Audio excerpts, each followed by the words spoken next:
Maareeyaha hay'adda ka hortagga maandooriyaha iyo dhaqan celinta qaranka iyo mas'uuliyiin ka tirsan hay'adda ayaa maanta safaaradda Imaaraadka Carabta ee Soomaaliya kula kulmay safiirka safaaradda dalkaasi.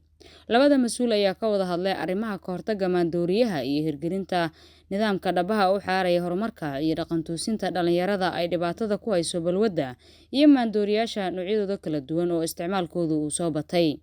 Maareeyaha hay'adda ka hortagga maandooriyaha iyo dhaqan celinta qaranka Generaal Muuse Ashkar ayaa safiirka warbixin ka siiyay howlaha hay'addu ay ku guda jirto ee wax ka qabashada iyo sida ay uga go'an tahay la dagaalanka iyo dabargoynta nooc walba oo muqaadaraad ah.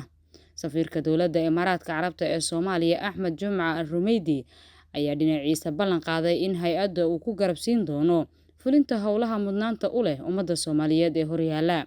Ku-xigeenka maareeyaha guud ee hay'adda Maxamed Qadar Cabdiraxmaan Cabdulaahi ayaa markii uu kulanku soo dhamaaday faahfaahin ka bixiyay waxyaabaha labada mas'uul ay ka wada hadleen.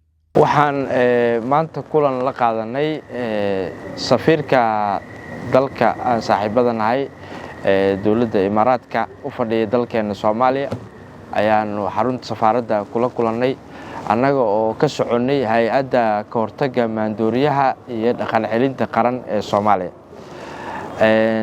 Waxaa kulanka nagu hogaaminayay maareeyaha hay'adda ayaa nagu hogaaminayay kulanka waxaa diiradda lagu saaray sidii labada dal ay iskaga kaashan lahaayeen ka hortagga maandooriyaha iyo dhaqan celinta. Sidoo kaleeto waxaa meesha lagu soo qaaday in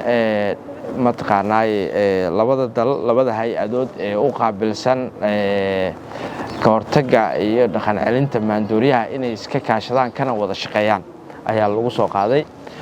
Kulanku waxa uu ku soo gabagaboobay guul iyo is-afgarad iyo in halkaas shaqada laga sii ambaqaado iyada oo la sii joogtayn doono sidii la iskaga kaashan lahaa howlaha quseeya arrimaha ka hortagga maandooriyaha iyo dhaqan celinta.